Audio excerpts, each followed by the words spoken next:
Welcome to the dojo, baby.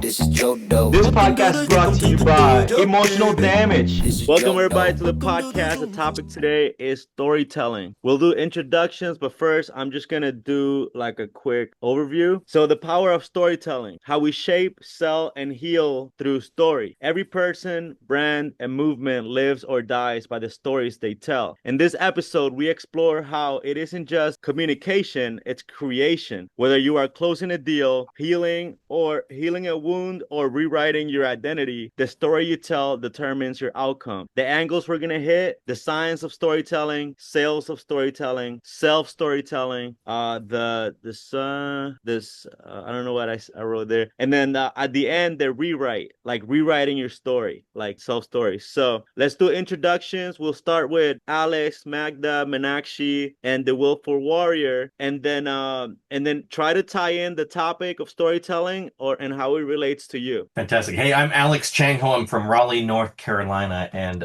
if anyone here has read the book, Building a Story Brand by Donald Miller, I've actually been trained by him, and I'm what you call a certified story brand coach. And what this really means is I work with businesses to integrate story and the framework of story into their marketing so that people actually understand what they do and why they should buy with them. Because one of the big problems is oftentimes we know like why we're so awesome, and we know why people should buy from us. But since they don't know us yet, they need to be able to be told that in a way that makes sense to them. And I'll share a little bit more about that today during this conversation. Beautiful. And then I just want to push back a little bit. Some people don't know they're awesome, and they are.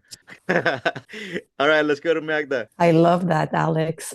Yes, humans are awesome in their unique ways. So my name is Magda Batista. I'm from Montreal, Canada, and I will be talking about healing and the words we use in order to tell a story. They can either be healing or they can be damaging us even more because the words we use have power. They're called spelling things into reality. So when you heal from something and you keep telling the story with the same words, such as sickness, drama, trauma, when you use these words, they're creating more of that into your life, as if you're choosing to use words such as healing. I am healing. I am seeing through this situation with brand new eyes and a new perspective, what I have learned versus staying in the narrative that kept you stuck in stories that were damaging you. So yeah, language. Okay, we got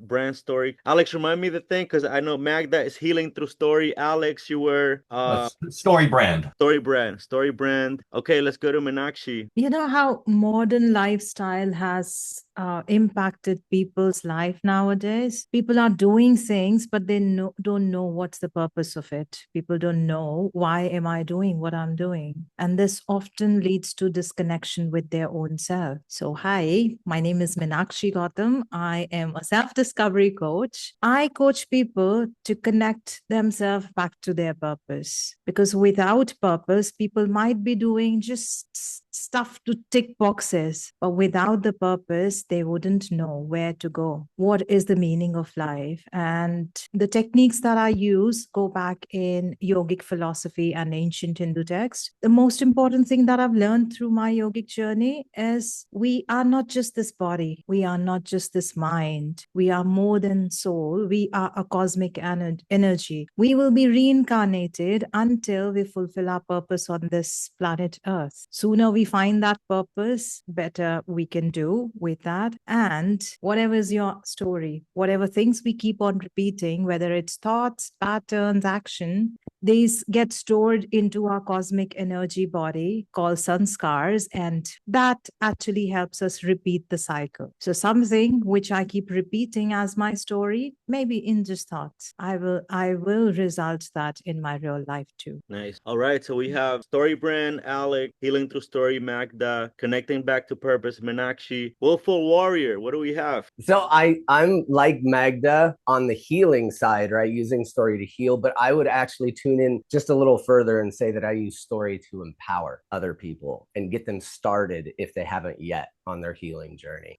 So hi, my name is Leland Holgate Sr., and I am a neuroscientist right now, working on finishing my master's in biomedical neuroscience and then moving on to my doctorate in neurochemistry. So it's funny how I'm excited about this panel, bro. Oh my God. Like everybody on this, I'm super excited. All of a sudden I got like this elevation, not of nerves, but of excitement, because it's real. Just like Magda said, it's spelling. You're literally, the moment you say something, your DNA is listening to you. And then it starts to create proteins and tissues and neurotransmitters based on what you say, based on the story you're telling yourself internally, and most definitely the words that you're speaking. Yes, and I appreciate the authenticity in Magda's voice, the flutter, when she was speaking. So, Oscar, would you like to introduce yourself and give us an angle on storytelling? Okay, if not, we'll move on. Okay. All right. So, let's go to the next part. Let's tell me a story that would emphasize for example, let's just go to Alex. Alex, so tell me a story about being a StoryBrand coach. Not sure what kind of story you're looking for, but I mean, just think about this. Have you guys ever been to someone's website before and you looked at it and it looked really beautiful and you're like clicking around and then you realize I actually have no idea what this person does or what their company. Have you guys ever had that happen? When the reason why that happens is it's actually really simple that today in 2025, it's actually pretty easy to get and pretty affordable, get a really, really beautiful website.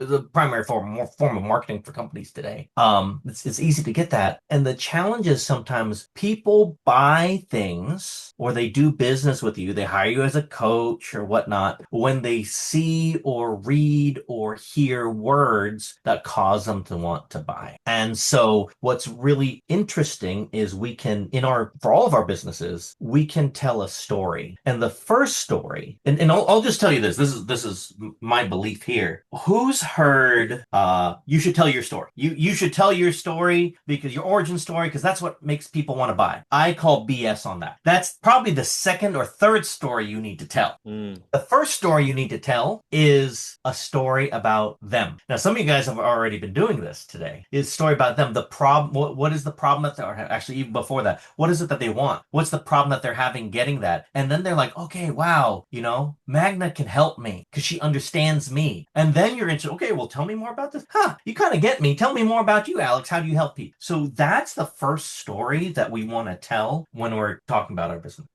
Magda, tell me a story about healing. Absolutely. So there's so many stories about healing. I love what Alex is saying, because often we connect through story. We connect to others through story, and we attract the type of people we will connect with throughout our days through the story we are saying to ourselves and to others. A story about healing. Well, for example, I healed from a family car accident. And for 2 years, I was stuck in the same story, telling everybody, because I was looking for this empathy, that I was struggling, that every day was difficult. And then one day I chose to start using gratitude as my tool to pull me out of the narrative I was creating for myself. So that's a quick summary, but I can give you another summary of an everyday story where you get into the office and every day there's one of your colleagues that starts their day with, I am so tired today.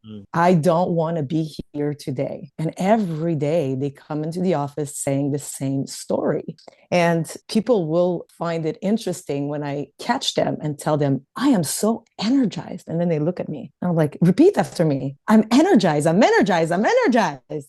And all of a sudden they're like repeating what I'm saying. And all of a sudden their tired state has been transformed into energy. And it's as simple as that. Let's do that. Let's do that, everybody. Say, I'm energized. I'm energized. I'm energized. I'm energized. Energized. Let's go.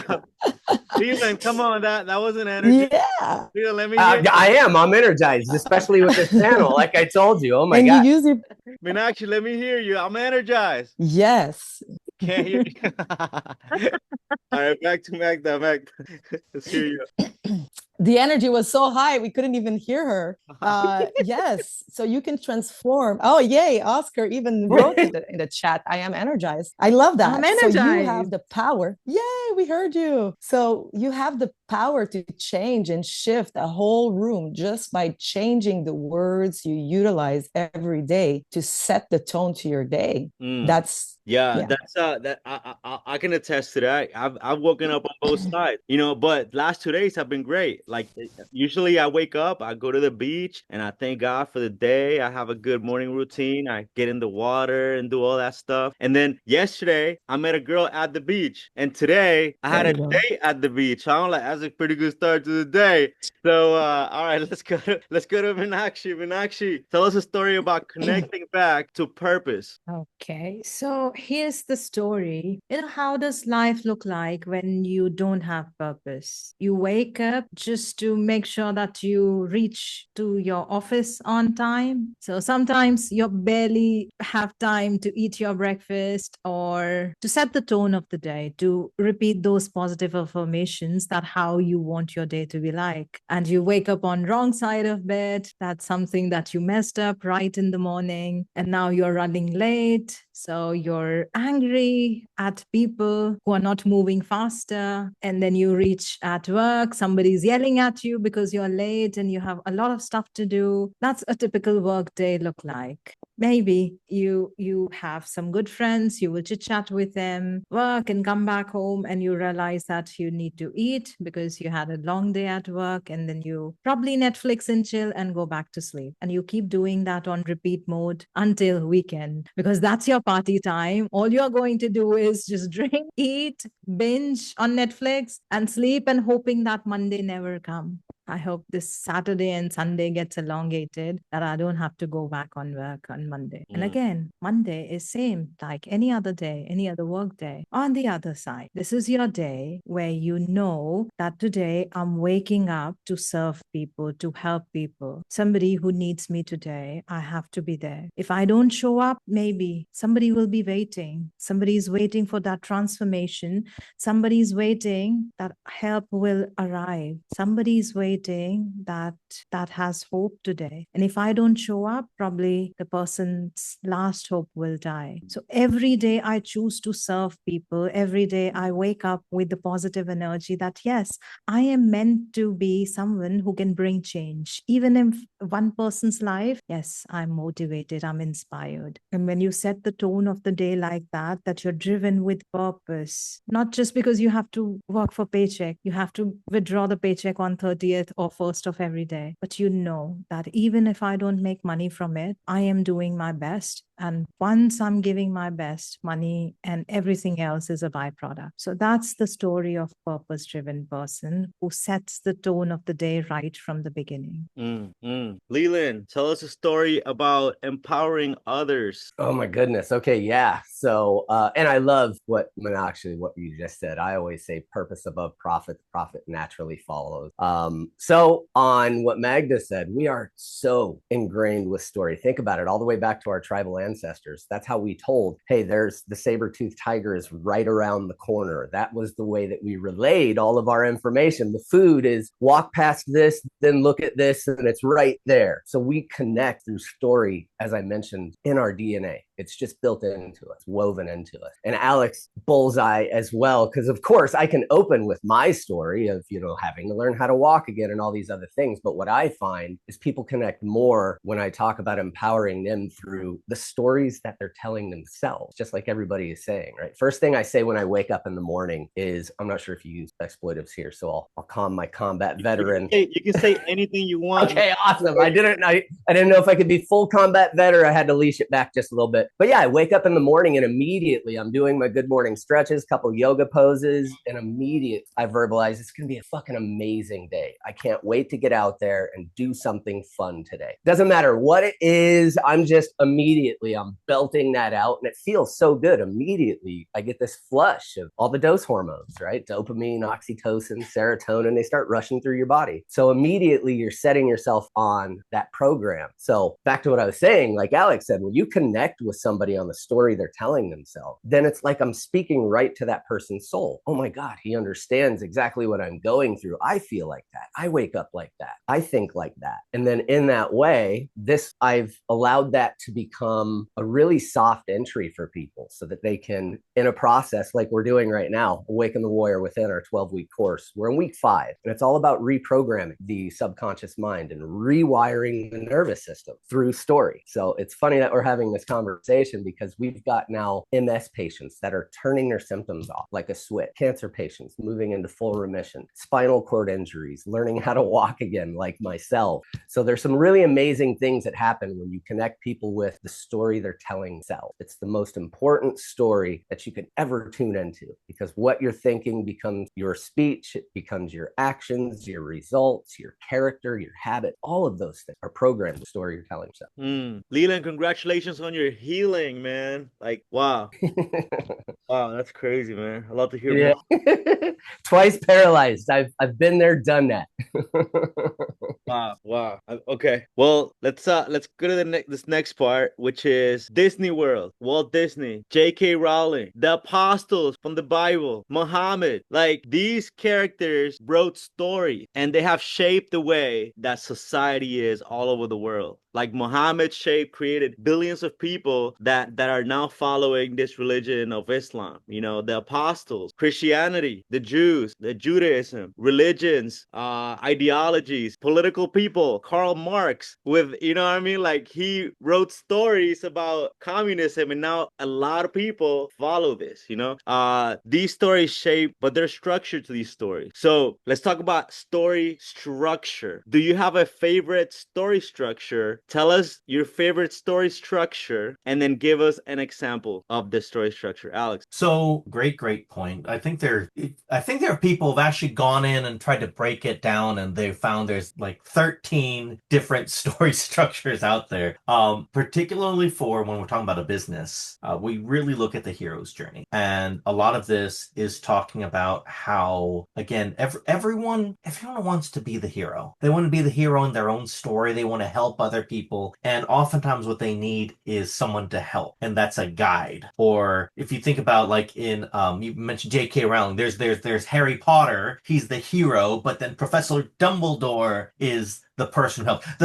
When we think about it for our businesses, the Harry Potter movies was not about Professor Dumbledore. It was about Harry. But Harry could not do his stuff without Professor Dumbledore to help him. And if we tell a story in the same way, if we take the hero's journey, the idea that there's someone, they want something, they want to be a hero, but they're faced with this conflict, this problem, they can't fix it by themselves, and they get help from someone who teaches them or mentors them or gives them the secret sword, and then they go and they have to fight the battle, whether it's gonna be like, if they don't win, there's gonna be terrible things that happen, and if they do win, then like there's gonna be peace on earth. We use that in business too. If you think about it, as Meenakshi's a coach, if she goes and says, well, you know, if she talks about herself, she is the hero. If she makes herself the guide, hey, you're the hero, I'm gonna help you, I'm Professor Dumbledore, I'm Obi-Wan Kenobi from Star Wars, I can help you. They're like, yeah, because I need to hire her. So hero's journey is one of my favorites. Wow. All right, Magda, same question. Story structure. What's your favorite story structure? Give us an example of a story with that structure. I love this question so much, and there's so much I want to say about it. And I love how you introduced this with the hero's journey. And definitely in these books, we can see that language really matters. Language can empower you or disempower you. And in these stories, the meaning you're going to give to this language is either going to empower you or disempower you. And interestingly enough, in this panel, we have, you know, the storytelling expert, Alex, that talks about the hero's journey and how it impacts the success of this book or this story. We have, I don't know how to pronounce your name, Mina, sorry, who's talking about purpose. Sorry, I don't want to mention your name constant theme wrongly. Throughout the podcast, because Nina is a regular guest, and everybody messes up her name at least once. Forgot. That's all right. Can I call you Mina? Yeah, It's easier yeah, for that's me. all right. Don't be embarrassed. It's actually Sanskrit, which is why it's slightly difficult to pronounce, but it's Meenakshi. Meenakshi. Thank you Yeah, for that's right. helping me out there. So you're talking about purpose, and in all of these books, there's so much purpose because the purpose is either through religion, sometimes it is to either empower you to find the savior or to connect with source or to connect with the savior, or it's to control you and put you in a state of fear. And again, language really matters. So in some of these stories, you're going to feel that the hero's journey is there to inspire you to take this story and then apply it to your life. Follow, for example, follow Jesus's way of being and share with others. And then it becomes, something that you can apply into your real life. Or the meaning could be like, oh, you're going to suffer. You need to suffer. So you can give it the meaning that you want. And again, language is so important, and they know how to utilize it in a creative way so that, you can either find empowerment or slavery or whatever meaning you give. There's no other meaning but the meaning you give it. So basically, anything you read or anything you watch, you can either find inspiration or you can find yourself in a control state where you're going to be fearful and not, move forward. So yeah, I hope it makes sense. There was so much I wanted to say, but I tried to condense. Yeah.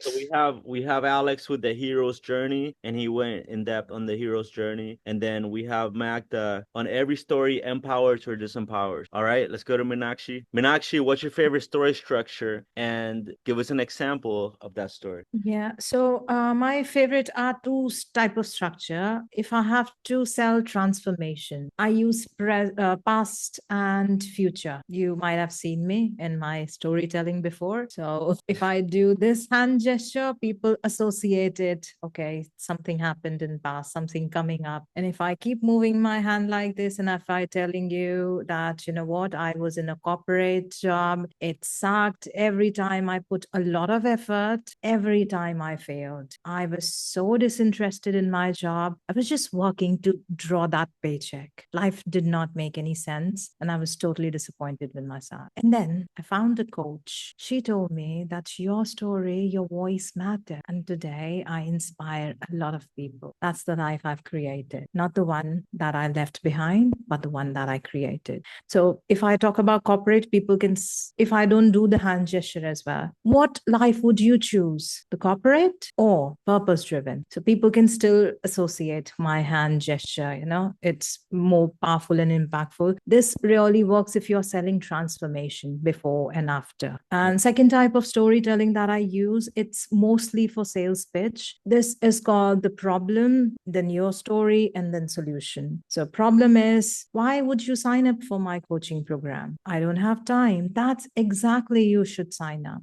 I also felt the same. When I was in my corporate job, my health was suffering. And one fine day, out of nowhere, I was just in the subway station, escalator stopped working. I was just half the way on that staircase, and I realized I'm out of breath. My heart is pounding like it's going to come out. And that's the time I realized that my health has taken a backseat. If I don't do anything about it, I am going to get on my health worse. So today is the time that you can start. If you don't have time, yes, today is the time to start, because life is going to get harder from here. So problem is that people don't want to sign up for your program, that I don't have time. This is your story. Why do you think that it's the right time? And the solution that this is the right time. It's only going to get worse from here. So these are the two structures that I love: past, present, and future. Basically selling transformation and problems, story, and solution. Excellent. Leland, the willful warrior, tell us a warrior story, man. What's your favorite warrior story structure? And Yeah, for sure. And it's, of course, there's so much alignment here. So it's like a hybrid of somewhat of what everyone here has kind of said. Definitely the hero's journey, because everybody wants to be the hero of their own story. You already are. You just have to kind of tune into the fact that you are. One of the things that I continuously remind people is look back on your entire life. This is the only time I promote looking in the rear. You've made it through 100% of everything that's come your way. Guess what? This and the next will be no different. So the faster and quicker you can tune into that fact for yourself, you can start switching your story to recognize no matter what challenge comes up, I'm going to be victorious. So it's the structure I like to follow is very similar to what everybody has said here, right? Of course, I'm going to open up some sort of pain point. Most of the time, I like to use other people's stories because I've heard mine so many times. Great. It's a powerful story, but I love using somebody else because then immediately that person can relate to that person that's already in the group. They now see themselves as a peer. That person's on the same level. They've got a challenge. They're working on something as well. And then opening that pain point up to the point to make sure that it's relatable for everybody else. You know, like we talked about before, most everybody's going to say, oh my God, it's like he's talking right to me. I feel that way. I think like that, or I do this thing. And then moving forward from that, of course, and I love again, actually with the hand cues, because of course that really neuro-linguistically locks things in for people. But in the same sense, allowing them to see this person's struggle as well as the deep hell of their struggle, but then overcoming that struggle because again, they bought into their own story of being the victor over the victim. And I just got to be the person that guided them through. So that's one of the other points that I make sure that I continuously wire in with them as they're moving through this. No matter what you do, no matter what you hear from me, no matter what technique I take you doing the work. I'm just lighting the pathway. So in that way, it kind of allows them to recognize, again, that hero's journey and to recognize, oh my God, I'm already doing this. I've been doing this my whole life. Of course I can do what he's telling me I can do. So it's a great way to empower people for sure. Okay. The hero's journey, everybody likes here. So let's go over. I pulled up my assistant ChatGPT and it gives us the structure of the hero's journey, which is you have an ordinary world, call to adventure, a refusal, a mentor, trials, transformation, return with gift. Example, I used to knock doors, scared and broke, and now I teach others to sell with purpose. People don't follow success, they follow struggle that transforms into purpose. There's also that 3-act structure: setup, conflict, resolution. Setup, conflict, resolution. Act 1, I wanted freedom. Act 2, I hit walls and nearly quit. Act 3, I discovered a pattern that changed everything. The mountain story. We have a series of small challenges. Each one gets harder. It leads to the final peak moment. Example, first I failed with 1 business, then 2, then 3. Each time I learned the rule of endurance. Then there's the what, so what, now what. So the structure goes like, what happened? So what does it mean? Now what should we do? And this is a coaching framework. So example, my first $10,000 week came from a door I almost skipped. I almost skipped that door. Then there's the Phoenix structure. Fall, burn, revelation, rebirth. Example, I lost everything, my business, my confidence, my sense of self, but from that fire, I rebuilt as someone new. So if you want to pick another one of these you already like, or if you want to go back to the hero's journey, we could go deeper into that, Alex. Or if you want to pick another one and say, what is the usefulness of having a structure for a story? So again, I'm looking at this from the lens of as business, and I think a lot of people are going to hear this from a coach's perspective as well, because being able to tell your story does wrap people in.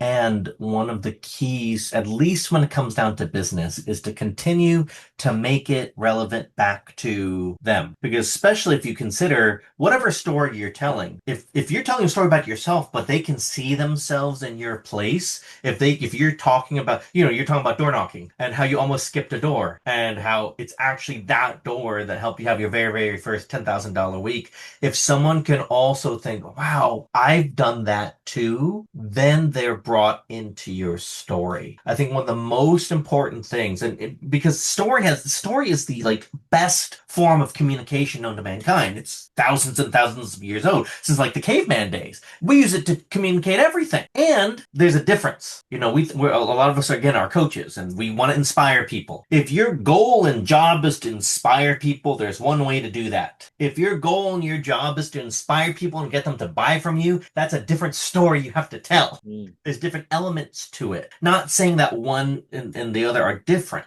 We just want to make sure that the story we're telling is going to take us in the direction that we want to go. The story that if you're telling a story to your husband, your wife, your girlfriend, your boyfriend, just to tell a story, that's one thing. If you're telling a story to try to convince your boss to give you a promotion, you have a different story structure in there as well.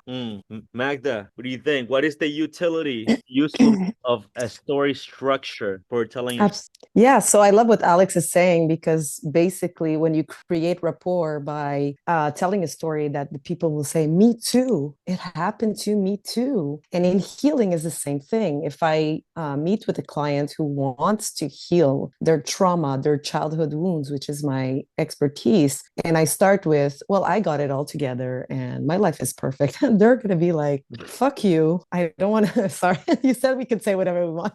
Yeah, absolutely.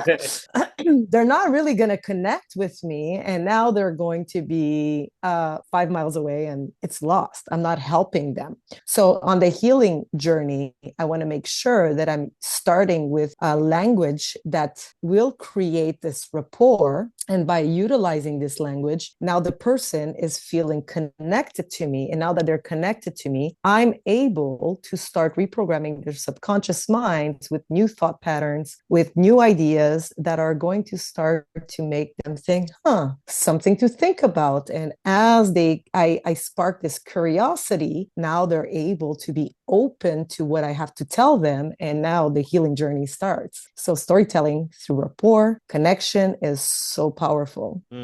But now, actually, same question. What is the usefulness and utility of storytelling structure for you? So the utility of story structure is so that I can control the outcome. So I am not telling story because I want people to enjoy and clap for me. I am telling story because it has got a purpose. It has got something for audience. So if I've got that end lesson, end results that I want, how I want my audience to feel, I need to contain that in a structure. Otherwise, the story can go in any direction depending upon the mood of the listener or the thought pattern they have been going in their head. For example, if I tell you all the stories that we have heard in our childhood, like the tortoise and the hare race, that tortoise always won. It's like learning how to be consistent instead of being fast and lazy at some point. The Cinderella story, where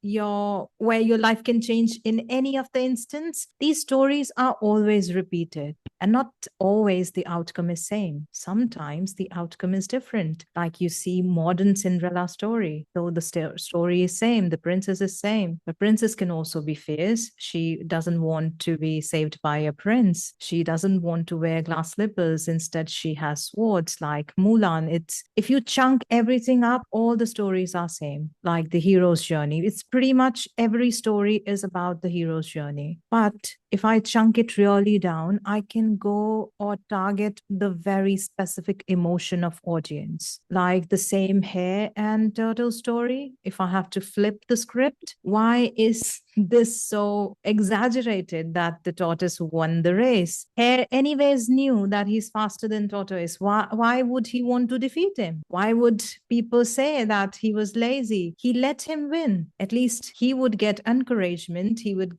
feel empowered that as a tortoise, or also I can win a race. So the story can be same, but outcome can be different if we play around with the structure. And specifically, if you have to rewire somebody's belief, the person should know what's in it for them to hear your story. Otherwise, story isn't as impactful as we want it to be. If I set the tone in the beginning that, you know why I'm telling you the story? Because this happened and this was the result. And that's how I felt. So people can relate with that emotion. connection. That's why people feel connected and that rapport building happen. Because if I have to tell you a fact, a very difficult fact, which is difficult to digest, for example, about feminism, about equality, people will have their guards up, especially if I talk about women, men will have their guards up. Okay, something is coming up. But if I tell people a story, they will have their guards down because they will feel like, oh, it's just a story. I don't have to defend myself. So the end outcome is always dependent on how you make your audience feel. And that happens if you just lay out a proper structure in your story. Leland, Meenakshi said, what's in it for them? Yeah, always. Everybody's favorite radio station is what is it? What's in it for me? WFM.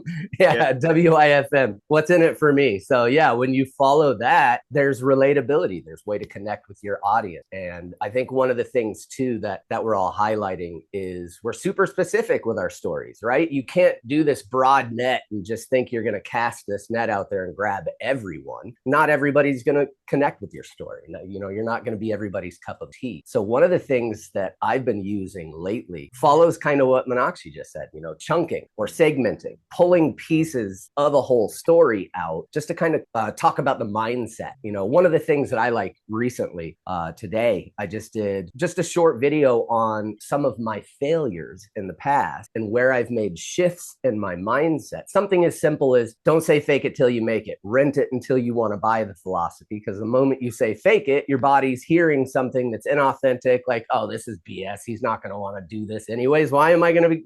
I don't want to get involved. This isn't interesting. So just something similar like that. And I find that lately there's a lot of interaction and a lot of connection coming from my network across the board because it's easy. It's something where step by step, I'm showing you that if you can just make slight mind shift adjustments, slight verbal linguistic adjustments, slight little adjustments with your morning routine and ritual and all these other things, that you too can have this success. So again, in that way, it's like I'm putting myself out there as, look, I fuck it up constantly. Trust me, I dent the fender plenty on this thing. I have scratched the paint. I've gotten it wrong more times than I've ever gotten it right or thought about getting it right. So again, you have that relatability with them where I'm not one of those coaches or scientists that is the golden philosophy. My life is beautiful. Look at the highlight reel, all this other stuff, you know, that just puts you at a certain pedestal, but nobody really relates to you. Nobody even really wants to connect with you on that level. Cause just like Magda said, I got it all figured out. Like, okay, well, there's nothing I'm going to learn from this person. I've tuned out immediately. So yeah, allowing myself to also, as I'm working through, and I found this really powerful for a lot of coaches.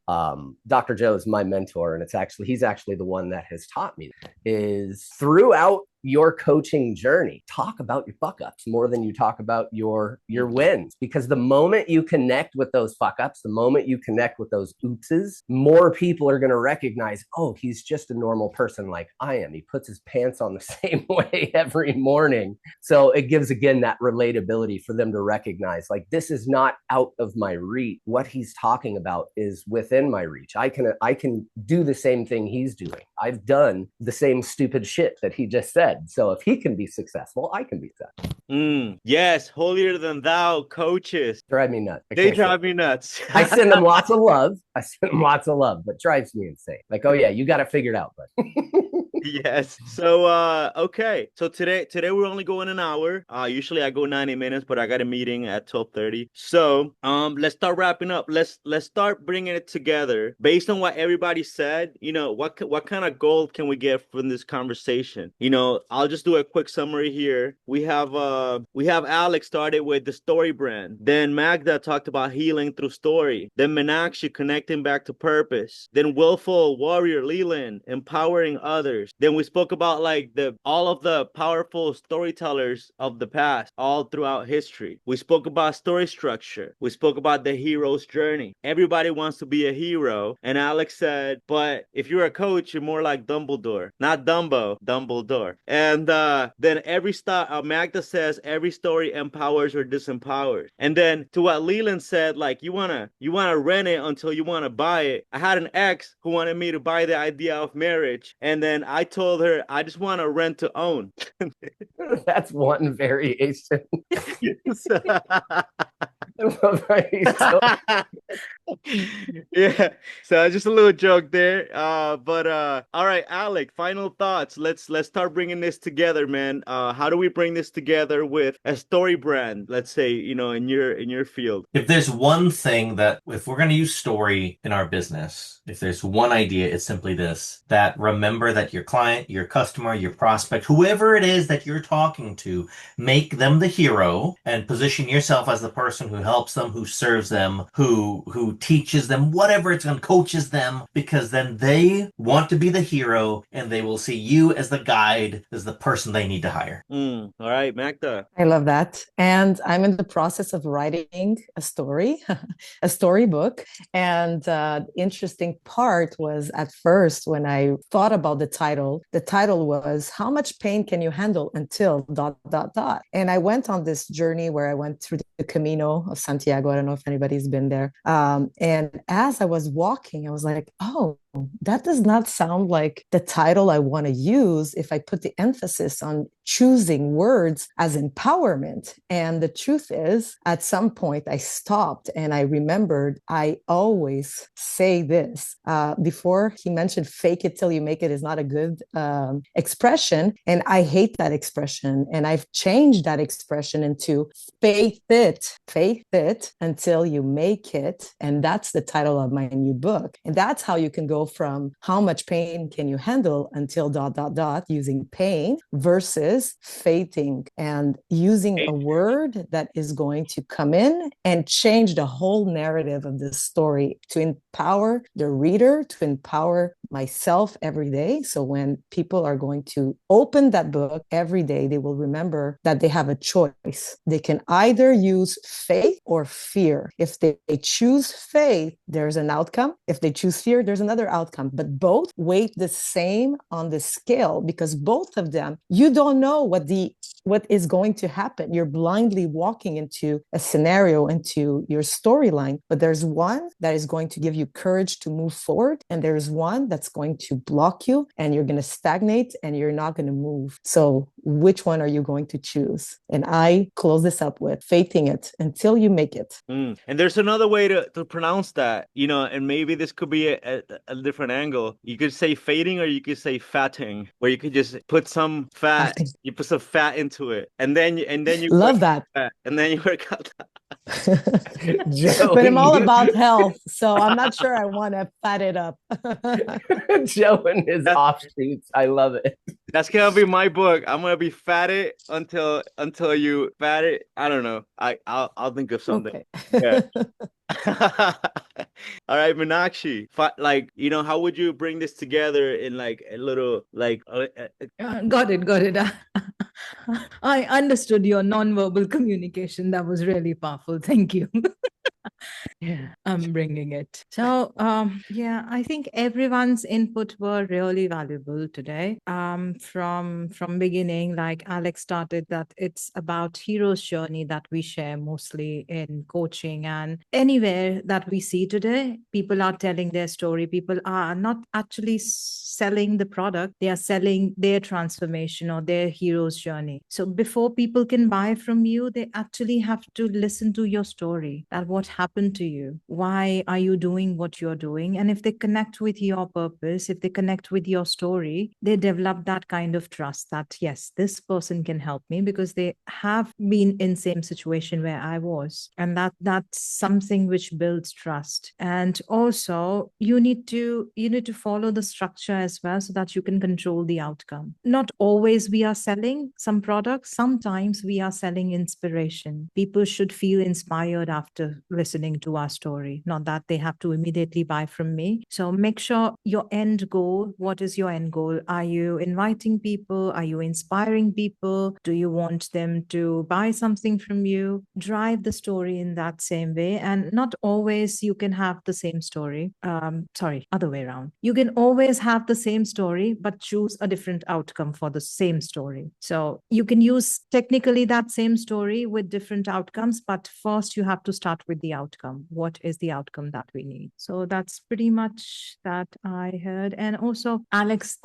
said that, the person should be able to see as a character himself in your story. That's where effective storytelling is. If you want people to listen to your story, have something as a character for them. They should be able to visualize themselves. That's how people connect. If I tell you the story about, if I tell you about J.K. Rowling, Mohammed, or anyone who has told the story, I think people relate with that character. Why Harry Potter became so famous? Because it gives people a kind of fantasy world to live in. Why people were so associated with movie Avatar? Because somehow people can live that fantasy that, that could be me, making that connection just with my ponytail, with the magical animal where I can fly. If I make it so unimaginable that people are not able to relate with that character in certain way, where people feel that, oh, these are just robots, what's in it for me? It might not be that popular. It might not hit the right emotion. So the character in your story, how do you include audience in that, or the listener that is targeted? That is important too. The willful warrior, close us up. How can we put this together in a the way a warrior would put it? So if you want to connect in a true warrior's way, always connect to your why. Why are you telling the story? Why are you doing what you're doing? And to kind of take from everybody a little bit, just like Alex mentioned, I make sure that the why I'm doing it is truly connected with empowering people, and people can pick up on that. They really can. So if you're thinking about becoming a coach and you're thinking about running, perspectives and cost analysis sheets and all these other things, because you're looking at the money that you're going to make, you're not going to connect with many people. People can really pick out that inauthenticity really, really quick, like super quickly. So it's a really good way to fail as somebody that wants to be a coach. So the more you connect with your why, it's the why people want to listen to you. And then why do I want to follow you? Because I'm going to continually remind you that I'm 5% of your journey. You're 95%. It's all you. You are 100% the hero of your story. I'm just there for the 5% to maybe highlight some things that you're missing out on, make you look left whenever you might miss something that's going to enhance your journey just a little bit. So the more, again, that I connect with that purpose, everything else kind of follows. They can pick up on that. So then that also helps me to wire in with them to connect to their why. Like, why are you coming and seeking me? Why are you looking to work on this? And then it makes it this authentic buy-in for them, because then they're truly connected with something they authentically want to work on. And now they see themselves as that hero, and they know step by step, okay, this simple process is the way that I get there. There's going to be failures. There's going to be turning points. There's going to be pivots that are going to be needed, but I know that I can do it. So yeah, always connect to your why. You want to come back to the warrior story. Why does the warrior do it? And then that will give you all the drive, because motivation, of course, is garbage. Motivation is fleeting. It's up and down. Connect to your why. You will always move forward, even when that motivation is lacking. I got my title. It's going to be Fat It Up Until You Can Back It Up. Jesus Christ. Fat it up until you can back it up. I love you so much. I'll buy it just because you wrote it. I will. I can't promise I'll read it, bro. Yeah, I'll make it extra enticing for you. Everybody loves greasy food. It's not healthy for you, but it's delicious. So that's why I'm gonna make it. It's gonna be. I'm with Magda. It is not delicious. When you go to the other side, it's crap. Oh my God. Okay, let's do one word, one sentence, or one phrase that will summarize everything for you in a nice little bow. Let's go to Alex. Guide. Magda. Let's use the word faith. Faith. All right, Meenakshi. Not fat, faith. So I would say hero's journey, structure to the story, outcome, and a little bit of your original story. Okay, that's an interesting. And then Leland, what's your? I'll go with my typical sign off. Make it an amazing life. Don't experience life. Make it an amazing. Beautiful. All right, so everybody pick up the book, Fat It Up Until You Back It Up. It's gonna be in all bookstores. Okay. No, te amo, hermano. I will wait for that story. You're naked in car. Oh yeah. That's on the next episode. What's the title? On the next, that's the cliffhanger. On the next episode, we'll talk about how I ended up naked in a car, and on the side of a highway, and I got pulled over by a cop. You have an interesting story to tell us. Yeah, you I can't tell that wait. at the end. How are you going to say that at the end and then close out? What kind of garbage is that? Hey, Oscar said his word is catalytic, like a catalytic converter. That in the hood, they be stealing those all the time because they're worth like. All right, guys. Thank you everybody for being a part of this, and I'll see you next time. Ciao. Oh, bye. to the See Zoom. you. Yeah, yeah. Step in, wipe your feet, this a focus zone. White belt tied tight, but my mind fully grown. Bow to the moment, sensei say be here. I silence the noise, make the vision real clear. Phone face down, I don't scroll, I don't slip. While they thumb through distractions, I sharpen the grip. One target, one flame, let it burn in the dark.